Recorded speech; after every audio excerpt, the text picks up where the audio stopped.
মা মা চিংড়ি হ্যাঁ মাছ রে। এনেছি, মালাইকারি করবে? আমি মালাইকারি করতে টতে পারবো নি, তুই বরঞ্চ একটু ডাব নিয়ে আয় তো। এই চিংড়ি মাছের ডাব দিয়ে ডাব চিংড়ি করব। ডাব চিংড়ি? প্রথমে চিংড়ি মাছগুলো কেটে বেছে ধুয়ে নেব। একটা ডাব কেটে তার মালাই আর জল আলাদা করে নেব।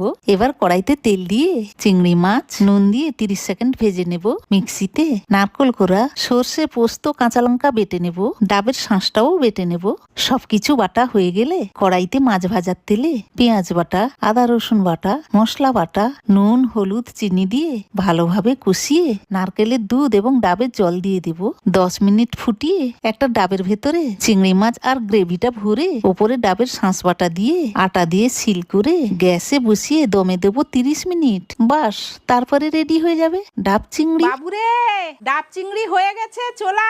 গরম গরম ডাবের ভেতর থেকে চিংড়ি বের করে এই অসাধারণ রান্না উপভোগ করুন সপরিবারে মিলে।